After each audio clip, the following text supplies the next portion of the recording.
Coffee ring देऊन बघितली, कोण कॉफी आणतंय का हे ना. शॉपमध्ये गेल्यानंतर काहीतरी नवीन दिसलं म्हणून मी पण ती रिंग केली. आणि एवढ्या साऱ्या प्रकारचे फ्लॉवर पॉट्स होते, छोटे मोठे, आणि एवढी छान अशी व्हरायटी होती ना. प्राईस 50 रुपीजपासून स्टार्ट होणारी अशी होती, स्मॉल साईज वगैरे. आणि व्हरायटी, प्रत्येक व्हरायटी वेगवेगळी अशी होती. हे पण जवळपास त्याच रेंजमध्ये छोटे छोटे आपण कुठेही ठेवू शकतो यार. हे असं हे शॉप होतं. आणि एका साईडला पुन्हा हे मोठे मोठे बंच होते. आणि हे प्राईस त्यांची 500, 600, 700च्या रेंजमध्ये होती. आणि प्रत्येक फ्लॉवर, प्रत्येक व्हरायटी अशी वेगळी होती. मला ना फुलं बघून एवढं वाटलं की घरीच घेऊन यावेत.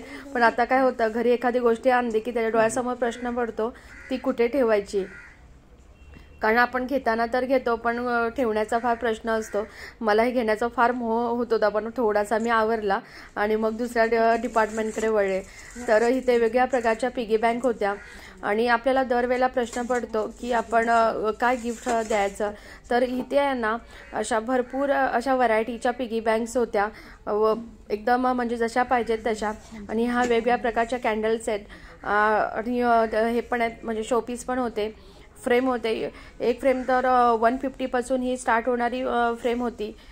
हे की बघा किती एकदम वेगळी आणि छान अशी फ्रेम आहे, छोटीशी अशी, आपण कुठेही ठेवू शकतो अशी फ्रेम आहे. तर मी ह्या एवढ्या शॉपबद्दल बोलते. तर हे शॉप कोणतं आहे तर मिस्टर DIY. कारण मी पण असंच काहीतरी शोधण्यासाठी गेले होते सहजच, आणि मला भरपूर आवडलं हे शॉप. म्हटलं चला तुमच्यासोबत शेअर करते. व्हिडिओ काढायचा काही असं विशेष हे नव्हता हेतू, पण काहीतरी उपयोग होईल म्हणून मी इथे आले. लहान मुलांच्या खेळण्यापासून ते मोठ्या माणसांच्या यूजपर्यंत अशा बऱ्याचशा गोष्टी आहेत. बड्डेचं डेकोरेशन, कोणाला गिफ्ट द्यायचं असेल तर होम डेकोरेशन, अशा बऱ्याचशा वेगळ्या प्रकारच्या वस्तू आहेत.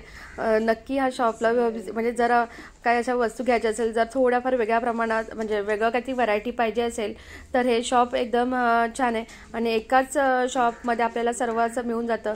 वेगळ्या प्रकारचे फ्लॉवर पॉट आहेत, म्हणजे कुंड्या आहेत अशा वेगळ्या प्रकारच्या.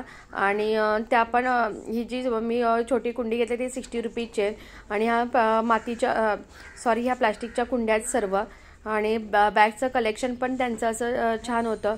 गार्डनिंगला लागणारं साहित्य तुम्हाला सर्वच इथे मिळेल, जे आपण घरगुती गार्डनिंग करतो त्यासाठी लागणारे जे असतात ते.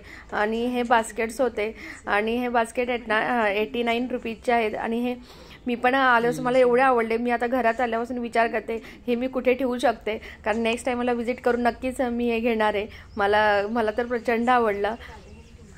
आणि गार्डनिंगला लागणारा काही साहित्य तुम्हाला इथे नक्कीच मिळून जाईल. हे बघा बऱ्याचशा अशा वस्तू आहेत इथे की आपल्याला एकाच ह्याच्या इथे मिळत आहेत. आणि हे बघा, हे तर असं चिवचं घरटंच वाटलं. म्हटलं हे चिवचं घरटं छान आहे ना, कुठेतरी हँग करायला मस्त होईल. आणि हे आहे मिस्टर DIY. नक्की व्हिजिट करा. Bye bye.